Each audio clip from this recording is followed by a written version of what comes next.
السلام علیکم ورحمۃ اللہ۔ دوستوں اور بھائیوں بہنوں، آج میں آپ حضرات کو اور جتنے میری ویڈیو دیکھ رہے ہیں ان سب لوگوں کو، جہاں تک میری آواز پہنچے گی، میں تو یہ چاہتا ہوں کہ زیادہ سے زیادہ لوگوں تک یہ بات پہنچے۔ اور بہت اہم بات میں بتانے والا ہوں یوٹیوب کے بارے میں۔ یوٹیوب پر جو اسلامک ویڈیوز ڈالتے ہیں، اسلامک چینلز ہیں اور مسئلے مسائل بتاتے ہیں، احکام کی، احکام القرآن، احکام الاحادیث کی بات بتاتے ہیں یا شریعت کی بات بتاتے ہیں، مسئلے مسائل بتاتے ہیں، اس میں باریک مسئلے بھی ہیں، اہم مسئلے بھی ہیں، سب طرح کے مسائل ہیں۔ اس سلسلے میں وہ کون لوگ ہیں اور کس کس طرح کے لوگ ہیں اور اس پہ کس کس طرح کے مسئلے بتاتے ہیں، وہ بات میں بتانا چاہ رہا ہوں، دھیان سے سنیے۔ یوٹیوب پر جو علماء اور بہت سارے اسلامک اسکالر کے نام سے جنہوں نے چینل بنائے ہوئے ہیں، وہ اپنے آپ کو اسلامک اسکالر سمجھتے ہیں اور وہ یہ سمجھتے ہیں کہ ہمارے 2-4-5 لاکھ یا 1 ملین سبسکرائبر ہو گئے تو ہم اسلامک اسکالر، علم کو جاننے والے، قرآن اور حدیث کو جاننے والے بن گئے۔ ان کی یہ غلط فہمی ہے اور وہ اگر دھوکہ دے سکتے ہیں تو آپ جیسے عوام کو، سیدھے سادے لوگوں کو دھوکہ دے سکتے ہیں۔ علماء اور علم میں غوطہ لگانے والے، علم کے سمندر میں تیرنے والوں کو وہ دھوکہ نہیں دے سکتے۔ جی ہاں، میں بات کر رہا ہوں 3 ایسے لوگوں کے بارے میں بھی میں آپ کو بتاؤں گا، ان کا نام لے کر باضابطہ، تاکہ آپ ان سے خبردار ہو جائیں، ہوشیار ہو جائیں۔ پہلے نمبر پہ ہیں ایڈوکیٹ فیض سید، ایک جو ہے ڈاکٹر ذاکر نائک کی طرز پر ایک لڑکا ہے، ایک شخص ہے ایڈوکیٹ فیض سید صاحب۔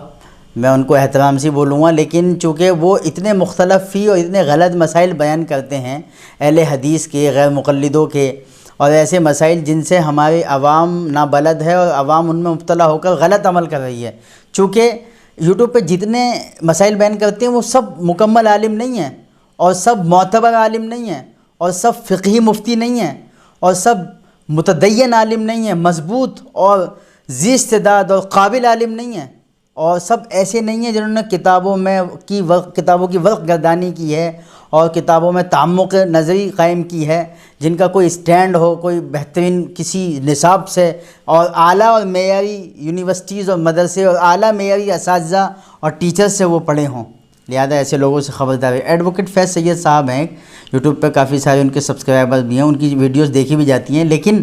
ایک مسئلہ جب میں نے ان کا دھیان سے سنا، وہ مسئلہ یہ تھا کہ وہ بتا رہے تھے کہ مستورات جو ہے رمضان کے آخر عشرے کا اعتکاف مسجد میں جا کر کریں، گھر میں نہ کریں، جبکہ فقہ احناف کا یہ مسئلہ ہے اور بلکہ سارے لوگ اس مسئلے کو جانتے ہیں کہ اس پرفتن دور میں مستورات کا اعتکاف گھر میں ہی ہونا چاہیے۔ حضرت عمر رضی اللہ تعالیٰ عنہ نے مستورات کو اپنے زمانے میں مسجد میں جانے سے منع کر دیا تھا، اور علیکم بسنتی و سنت الخلفاء الراشدین المہدیین کے تحت حضرت عمر رضی اللہ عنہ کی سنت موقع اور حالات کے اعتبار سے ضروری ہے۔ لیکن وہ ایڈوکیٹ فیض سید صاحب اس کو بیان کر رہے ہیں اور کئی سارے لوگوں نے، ایک مستورات نے مجھ سے معلوم بھی کیا واٹس ایپ پہ کہ مفتی صاحب میں نے تو ایسے ایسے سنا ہے۔ میں نے کہا انہوں نے غلط بیان کیا، بخاری کی جس حدیث سے وہ استدلال کر رہے ہیں وہ استدلال ہی ان کا فاسد ہے۔ تو میں نے ان کو سمجھایا، لہذا خبردار رہیے، ویڈیو لمبی ہو جائے گی، اس وجہ سے میں مختصر ان کی بات بتا رہا ہوں۔ دوسرے نمبر پر ہے انجینئر مرزا علی، آزاد خیال ہے، شریعت سے اندھا ہے، اور وہ اکابر رحمہم اللہ پر بہت ساری تنقیدیں ایسی کرتا ہے جس کو وہ خود بھی نہیں جانتا کہ میں کیا تنقید کر رہا ہوں۔ تو انجینئر مرزا علی کوئی عالم نہیں ہے، کوئی مدرسے سے نصاب سے پڑھا ہوا نہیں ہے۔ دوسری بات یہ ہے کہ اس کی باتوں میں کبھی کبھی رافضیت پائی جاتی ہے، شیعیت جسے کہتے ہیں، اور کبھی کبھی وہ گویا کہ تفسیر بالرائے کا قائل ہے، جبکہ اللہ کے نبی علیہ السلام کا ارشاد ہے من فسر برائیہ فقد اصاب فہو اخطأ، اس طرح کے کما قال علیہ السلام الفاظ ہیں، مجھے الفاظ بولے یاد نہیں، کہ جس نے اپنی رائے سے تفسیر کی، اگرچہ اس نے صحیح تفسیر کی لیکن پھر بھی اس نے غلطی کی، اپنی رائے سے تفسیر نہیں کرنی چاہیے۔ وہ تفسیر بالرائے کا قائل ہے اور کرتا بھی ہے تفسیر بالرائے، وہ کوئی عالم نہیں ہے۔ اس کے چینل کو جتنے لوگ دیکھتے ہیں اور جتنے لوگ اس سے مانوس ہیں، وہ تھوڑی سی کتابیں رکھ کے اور تھوڑا سا چیزیں رکھ کے اور تھوڑا سا لوگوں میں بیان کر دیا، کسی پہ کمنٹ کر دیا، کسی پہ ٹپڑی کر دی، اور پھر اپنے آپ کو یہ کہ اپنے آپ کو ایک بہت متدین اور مستند عالم دین گرداننا، اور یہ کہنا کہ یہ بخاری اور مسلم سب پڑھی ہوئی نہیں ہیں، پڑھی ہوئی ہیں، مطلب آپ سمجھیے اس بات کو۔ تو وہ جو انجینئر مرزا علی ہے وہ بہت ہی زیادہ خطرناک ہے، اس سے بچنے کی ضرورت ہے، کیونکہ بہت غلط مسائل وہ بھی بیان کرتا ہے، آزادانہ خیال ہے، شریعت کو بالائے طاق رکھ دیتا ہے کبھی کبھی، اور مسائل میں توازن نہیں رکھ پاتا، برابری نہیں کر پاتا، کس مسئلے کو کس طرح بیان کرنا ہے۔ تیسرے نمبر پہ ہے جو سب سے زیادہ خطرناک ہے، جس کا ایک وقت ٹرینڈ بھی چلا ہے، وہ ہے میری مراد ڈاکٹر ذاکر نائک۔ تو ڈاکٹر ذاکر نائک کے سلسلے میں بھی بات، ڈاکٹر ذاکر نائک نے کیسے امپریس کیا ہے، کیسے انکریج کیا ہے عوام کو، پبلک کو، وہ اس طرح کہ اس نے چند غیر مسلموں کو بٹھا کے ان کے ذریعے سے سوال، پھر وہ رگ وید، یہ جو وید 2-4 ویدوں سے ان کے جواب، اور وہ جو اشلوک وغیرہ پڑھ دیتا ہے، دو چار جو ہے وید کے اشلوک سنا دیتا ہے، تو اس سے کیا ہوتا ہے ایک سامنے والے پاس۔ ڈاکٹر ذاکر نائک دیکھو، ایک ہوتا ہے علم، یاد رکھیے یہ بہت مدعے کی بات ہے، ایک ہوتا ہے علم اور ایک ہوتا ہے معلومات۔ ان لوگوں کو معلومات ہے، علم نہیں ہے، یاد رکھنا، علم علیحدہ ہے، علم نبوی اور علم قرآنی، یہ علم علیحدہ چیز ہے، معلومات علیحدہ چیز ہے۔ ڈاکٹر ذاکر نائک کو آپ یہ کہہ سکتے ہیں کہ اسے جی کے ہے، جنرل نالج ہے، معلومات ہیں لیکن علم نہیں ہے۔ اور وہ جتنا بھی بیان کرتا ہے، صفحہ نمبر اور پیج نمبر اور لائن نمبر جتنا بھی بیان کرتا ہے، چیپٹر نمبر، وہ سب اس کی لائبریری میں مستند علماء بیٹھے ہوئے ہیں، ان علماء سے پوچھ کر آتا ہے، باقی اس کا اپنے پاس کچھ نہیں ہے۔ پہلے یہ لوگ پریکٹس کرتے ہیں، پیچھے کئی دنوں پریکٹس چلتی ہے، اس کے بعد یہ اسٹیج پر آتے ہیں، اور ایسے لوگوں کو، سوال کرنے والوں کو پہلے بٹھایا جاتا ہے کہ آپ کو یہ سوال کرنا ہے، پھر آپ کو یہ سوال کرنا ہے۔ چونکہ جو لوگ ان کی کمیٹیوں میں اور ان کے بورڈ آف میٹنگ میں شریک ہیں، ان کی شورا میں، ان کے مشورے میں شریک ہیں، ان لوگوں نے ہمیں بتایا۔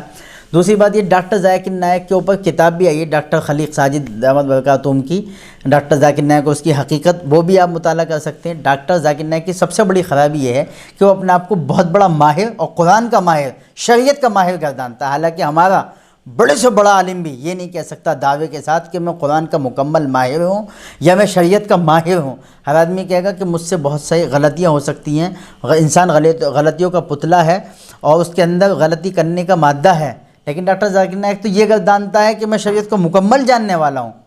سب سے بڑی اس کی غلطی ہے جہاد کا منکر ہے۔ دوسری بڑی غلطی یہ ہے کہ وہ بھی تفسیر بالرائے کرنا افضل سمجھتا ہے، اور وہ ہر ایک کو مشورہ بھی دیتا ہے کہ آپ بھی تفسیر بالرائے، اپنی رائے سے تفسیر کرو۔ تیسری بات یہ ہے کہ قرآن کو جو ہے صرف ایک قرآن کی حیثیت سے دیکھتا ہے، اصول کی حیثیت سے نہیں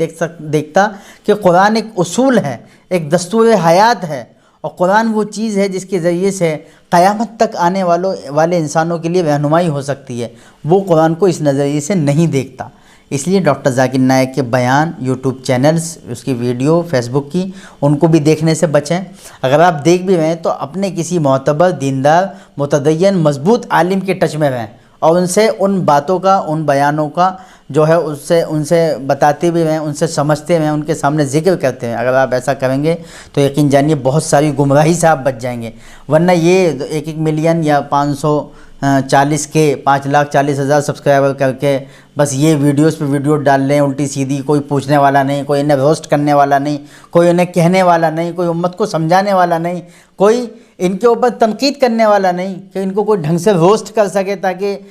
سامنے والے کو صحیح بات سمجھ میں آ سکے۔ اس لیے ایڈوکیٹ فیض سید، انجینئر مرزا علی اور ڈاکٹر ذاکر نائک، ابھی تو میں نے یہ 3 بتائیں، اور بھی بتاؤں گا، ویڈیو کے لمبا ہونے کی وجہ سے میں نے زیادہ باتیں نہیں بتائیں، اس لیے 3 باتیں میں 3 لوگوں کے بارے میں بتایا، آپ دھیان میں رکھیے، ان کو بالکل مت سنیے، کیوں؟ اس لیے کہ آپ سنتے ہیں تو سن کر پھر کیا ہے آپ متاثر ہوتے ہیں، اور پھر سن کر جو ہے آپ چونکہ ایسے شخص نہیں ہیں جو دین کی بہت سمجھ رکھنے والے ہوں، دین کو بہت جاننے والے ہوں، اور آپ دونوں میں کمپیریزن کر دیں کہ کون سی بات ٹھیک ہے۔ آپ نے کتابوں کا مطالعہ نہیں کیا، آپ نے شریعت کو نہیں دیکھا، لہذا اگر آپ ان کو سنیں بھی تو پھر ان کی باتوں کو کسی عالم سے پوچھ کر ہی ان پر عمل کریں۔ اللہ ہم سب کو عمل کی توفیق نصیب فرمائے، گمراہی اور ضلالت سے بچنے کی توفیق نصیب فرمائے۔ والسلام علیکم ورحمۃ اللہ۔